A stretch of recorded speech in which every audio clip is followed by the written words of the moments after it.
enam juhata. Enam üle uksest välja meil võimatist häbi saada.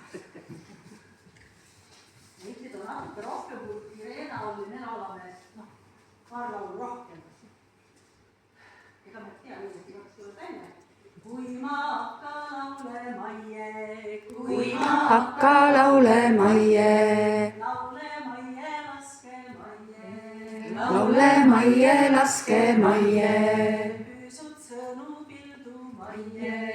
Püsud sõnu pildu maie. Ma laula mere muaksi. Mere kaldad karjas muaksi. Mere jaaredena muaksi. Mere põhjad põllu muaksi. Mere osjad otra teksi. Mere roogu rukki teksi. Mere kivid killingiksi. Mere liivad linteriksi. Laulan lapsed lammasteksi. Kirjud härjad oenasteksi. Vanad naised veskiteksi. Tüdrikud käsikiviksi. Külla laulu, kui ma lasen. Külla viisi, kui veeretan. Lood ma võtan luige susta. Laulud latikani lasta. Viisid kiisa keele alta. See on lühikese laulu veel, kui palju Hüüu üks silma, külakassil kaks silma, külakoeral kolm silma, külaneerul neli, külaviirul viis silma, külakuulul kuus silma, külaseerul seitse ja külasaarul kahessa, külaüürul ühessa, külaüürul 10. Need lapsed ehk numbrid selged. Ja kolmas lühike laulu, meil on sõnte sõnadega nagu meike mamma enam-vähem laulis. Pilbagu, aär ja roogu, tõsta neitsid tõlda, pane jukur juured, sida pott pane sülle, kuse kapp võta kainu, pane hoogu ette, anna ohjad kätte, pane piits veose, aolu väose, päu, päu, päu, päu, päu, päu, päu, päu, päu, päu, päu, päu, päu, päu, päu, päu.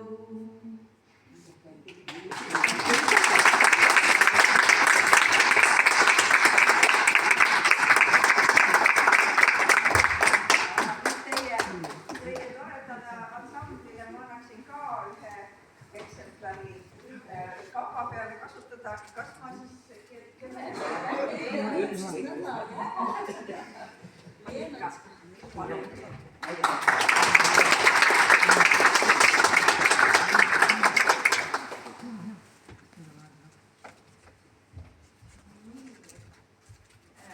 ja nüüd kõik kindlasti saate lugeda, siin on meil mitmesugused sissejuhatused ajaloo ja keele ja laulude ja kogumise ja laulikute kohta, aga ma siis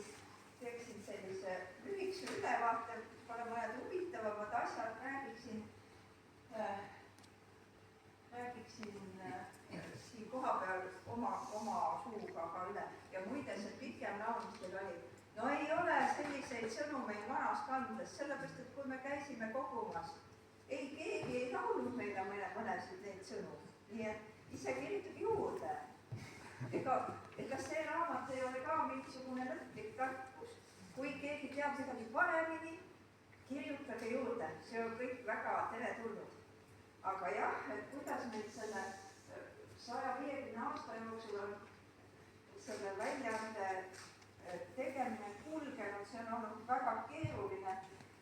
No, ilmselt ikkagi selle Eesti ajaloo pärast, mis on saanud väga keeruline.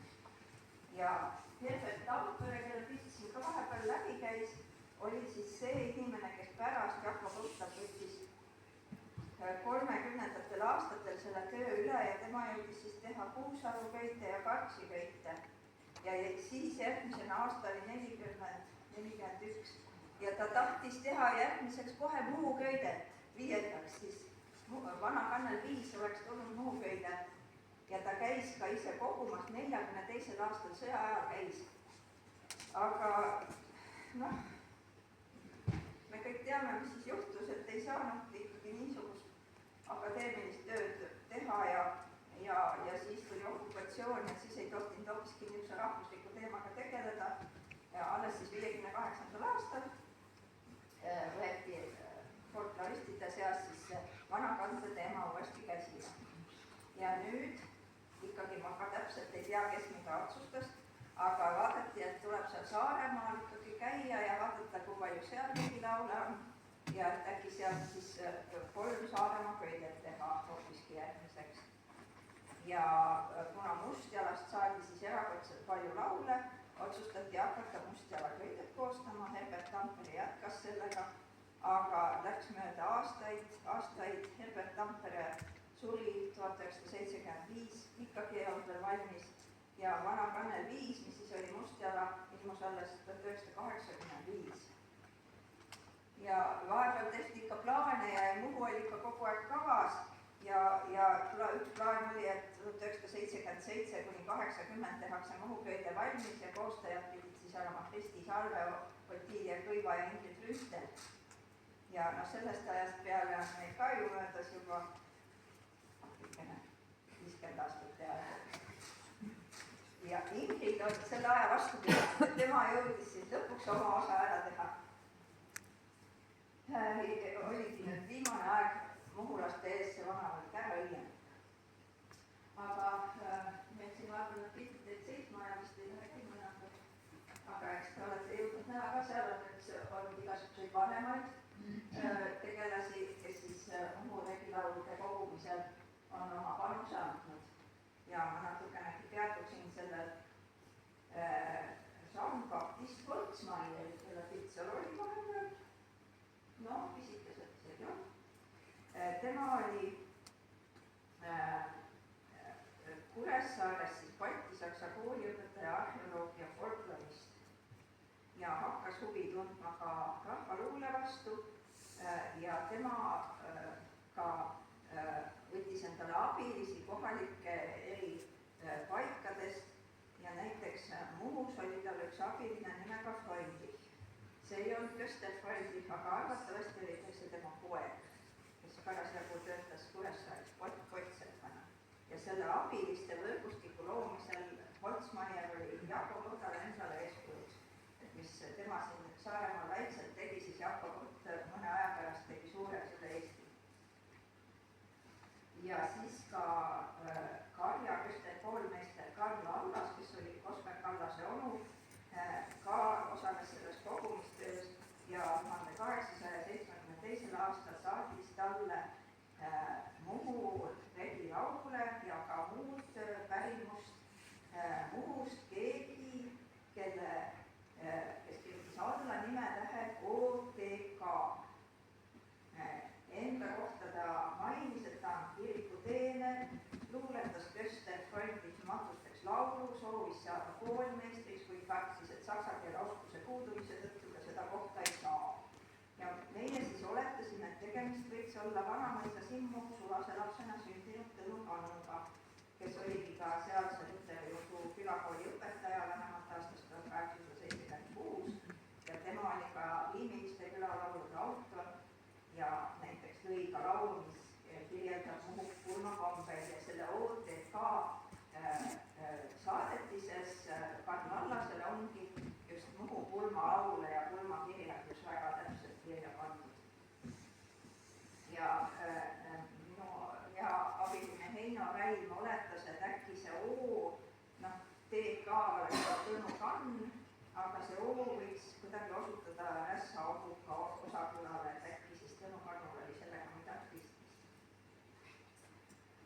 ja muidugi suurem osa neist lauludest on ikkagi jõudnud arhiivi Jaako Purda suurkogumise kaudu, Oskar Kallase ja Eesti Üliõpilaste Seltsi rahvaviiside kogumise kaudu, nagu ka mujal ühiskondades, aga muus on eriline ka see, et just kutseliste folkloristide kogumismatkad siia on olnud väga rohked, väga tulemusrikkad. Richard Viidale käis siis 1937, 38 ja 47, Herbert Tampere käis 42 ja hiljem 50-ndatel, 60-ndatel, 70-ndatel, 80-ndatel aastatel käidi ja näiteks meie väljaande tegijatest Ingrid Rütter ja Kristi Saarve käisid siis 74 ja 75, Kristi käis veel 76 ja Jaan Kabras tudengina käis 83 ja hiljem veel 89 ja 90. Ja meie siis viimastel said.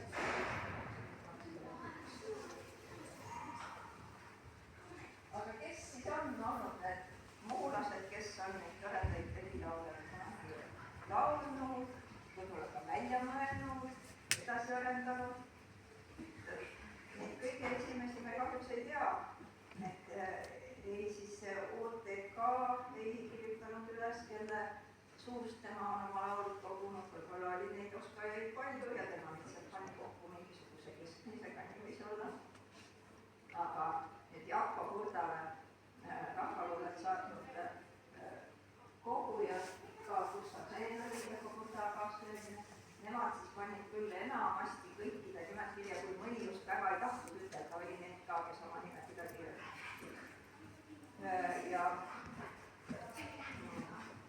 ja nüüd, kuna neid hilisemaid ekspeditsioone oli nii palju ja muus ikkagi oli väga palju neid inimesi ka tol ajal, kes ikkagi mõndagi leedilaulu teadsid, siis meil on väga palju laulikute nimesid. Kui võrrelda teiste varakante köisetega, siis meil on 334 lauliku nime, seda on vähemalt poole rohkem nimena. Ja 266 nime siis õnnestus mul kokku viia teadaolevate isikutega. Õnneks on teil niisugune suurepärane andmebaas nagu Ülo Lehemot või Muhumaa. Ja peale selles ei ole veel kõik, peale selle 334 on laulikute registris veel 56 õpilast, kes pole oma kirjapanekutele siis selle teabeallika nime lisanud ja kes võisid seega olla samuti reegilaulujuhtidel, kuigi see pole kindel, võib-olla nad lihtsalt teised kirjutanud. Ja kõige rohkem nüüd on arhiivis laule Kadri Kuusikut, kelle ka siin kuskil jooksis, kes oli siis Tallisaagu Liina ja neid erilaule 58. Aga neid, kellelt on ka mitukümmend erilaule, on veel palju. Ja mitmed neist olid tuntud kuulsad üle saare kuulsad pulmalaulikud, keda siis kutsuti pulmadesse laulma. Ja kui folkloristid käisid siin kogumismatkadel, siis nad muidugi uurisid, et kes need pulmalaulikud olid, öelge, et kes need olid, kes teie külas käisid. Ja siis mäletati, oli Rannaingel Lailikülast, Tänavasulu Mare Võrega külast, Nurga Mare Võikülast, Kadri Lehemot Kallast ja teised. Ja nende nimekirjade hulgas, mis tookord anti, on nüüd ka selliseid nimesid, keda tõesti meie laulikute nimekirjas ei ole. See ei tähenda sugugi, et nende laule siin meil ei võiks kirjas olla, aga lihtsalt see üleskirjutaja ei ole selle lauliku nime sinna käsikirja lisanud. Ja te kõik teate ilmselt minust paremini, kuidas see muu pulmalaulu traditsioon siin oli, et siin olid need spetsialiseerunud pulmalaulikud, mitte nii nagu mujal, kui näiteks Kihnus ja Mustjalas oli oma peres pidi leidma selle inimese, kes pulmas laulis ja siis pididki kõik just neid pulmalaule oskama. Siis muus olid need spetsialiseerunud pulmalaulikud, kes võib-olla lausa elatusid sellest ja kelle kuulsus ulatub üle saare. Aga need, kes kogujatele, rahvaluule kogujatele on pulmalaule teadnud laulda, neid on olnud ka teisi, lihtsalt võib-olla mõnele jäi meelde, aga lauldi ju ka kaasa. Naised laulsid ka ja muidugi koguti regilaule ka nii-öelda tavalistelt inimestelt, kes ei olnud pulmalaul. Ja vanasti siis teatakse, et regilaule lauldi Muhus mitmesuguse ühistöö juures, karjavõitmisel, mõisatööl, talgutel, kalapüügil, neidude käside õhtutel, ka teed käies, kas siis teoteel, liputeel, meeste laupäevaõhtustel külamööda käimistel ja ka kiiger kõtsis aega veetes, jõuludel ja muudel pühadel. Ja kogujatele öeldi, et igaüks oskas laulda. Ja kirjeldusi sellest tegelikult nüüd otseselt ei ole, et kuidas siis muhulased laulsid. Aga mida on saanud veel 70. aastatel heli salvestada, meeste laulu traditsioon. No kui mehed olid ka ise suured laulumeistrid Muhus ja siis nendel aegadel tegid rohkem seda filmilist külalaulu, siis tegelikult oskasid nad veel ka päris hästi mõnda regilaulu ja võib-olla kuuleme siin ka veel mõnda meeste laulu varsti. Need, keda siis Ingrid Rüütel tookord salvestas, olid Vassili Välimäe, Martuuli, Vilnem Saarik, Vassili Oidekivi, Arnold Nikkel, Mihhail Kasner. Ja võib-olla ma jõuan natukene rääkida ka sellised laulusetest kujutlevad. See on minu jaoks olnud tohutult põnev, sest Muhu laulud on nii lahe. Et siin on igasuguseid, et on selliseid laule, mida igas vanast kandmes leiab. Need olid ilmselt inimestele meeldisid,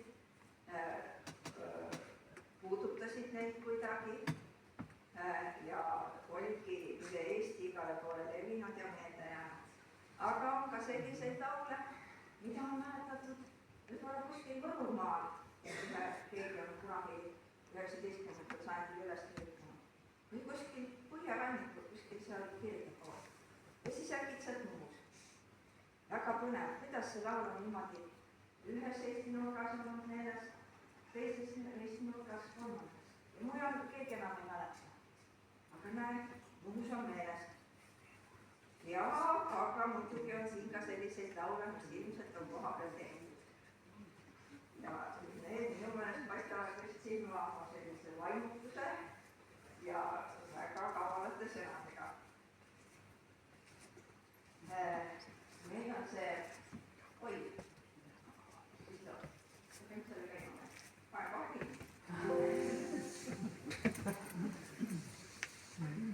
Jaa, ma küll jõuan sinna.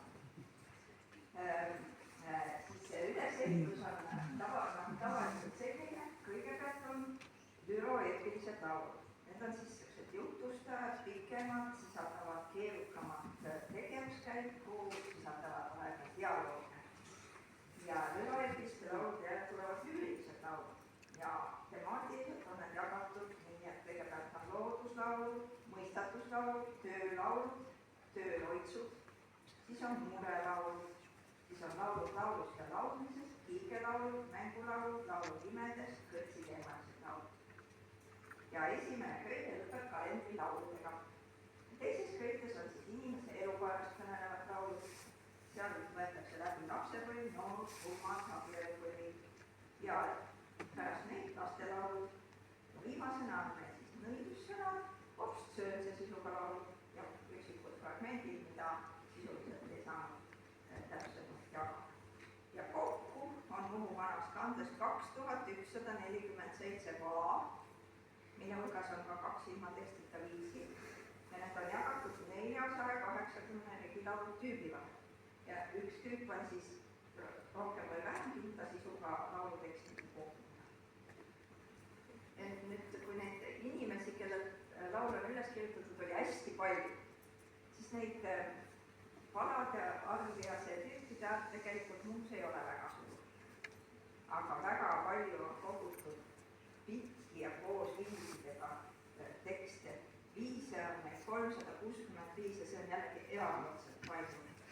Ja suurem jagu neist on tõesti siis 20. sajandi helisalvestused. Näiteks laulutüüps Liiri-Lõõri, mida te kõik kindlasti väga hästi teate, on 77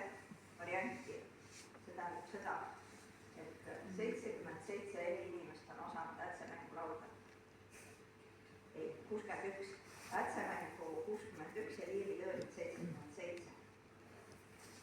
Nii et see suuresti tänu sellele, et neid pikki laule on nii palju ja neid viise on nii palju, on meil siis tõesti 2 köidet Muhu laule. Ja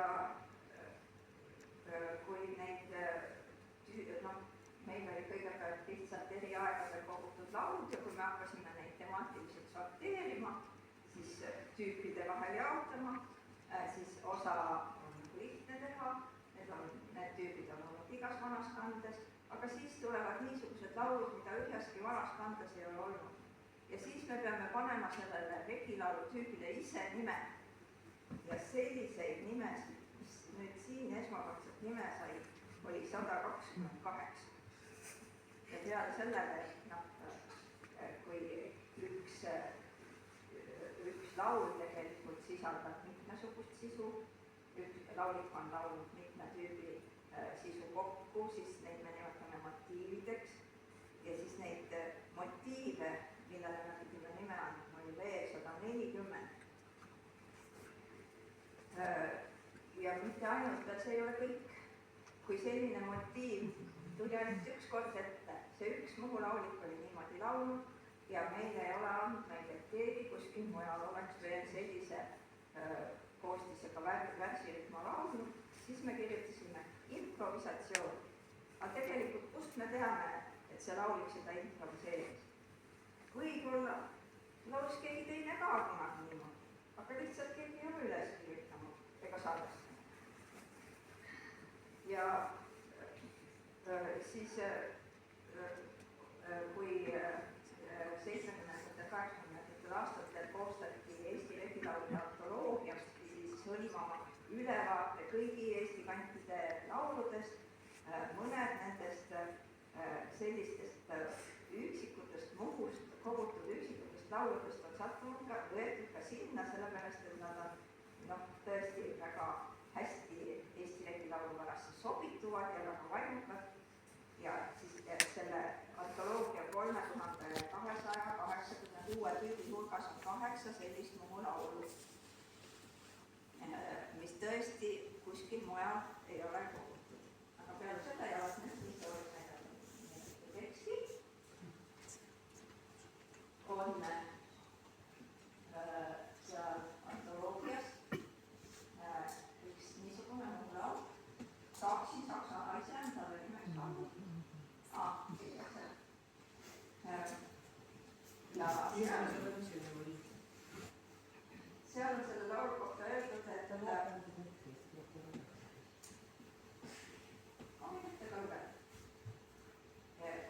öeldud, et see on improvisatsioon, et see on juhuslik arendus. Laul on selline ja Mari Karjane 1890. aastal on selle Gustav Senene laulnud ja laul on selline. Peaks ma saama saksa naise pisutagi pikka änna, oleks mul tuua tuua küll juurde, äkki pakku panna sisse, ise ta künnab änd äestab, tuada pühib tuulega, kambri keerab kannaga.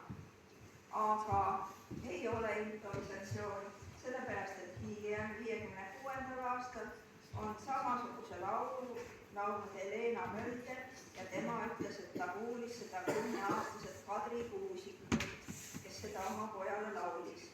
Aga Kadri Kuusikut üles kirjutatud laulude seas seda ei ole. Helena Mölder oli natukene teistsugune. Saaksin ja saaksin saksa naise, pisutagi pikka änna, ise ta künnab, päästab änna ruogu roasin mulda. Tuada pihiks tuulega ja õueigaks ärmaga ja kambri keerima.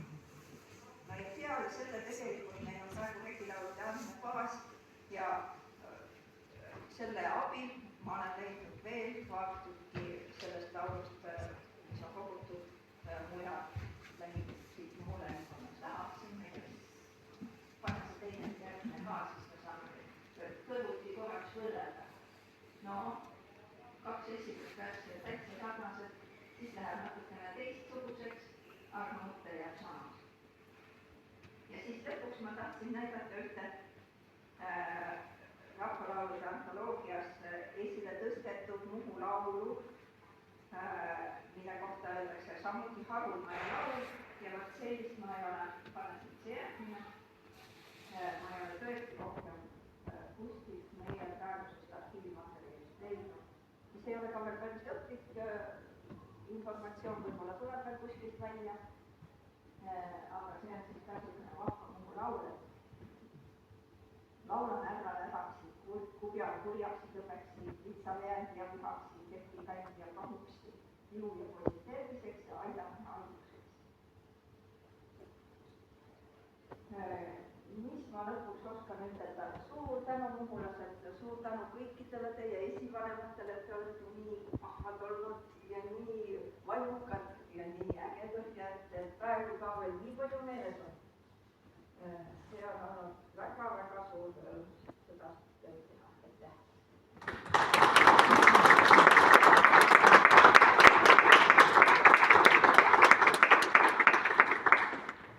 Ja nüüd äkki kuuleks seda meeste laulu.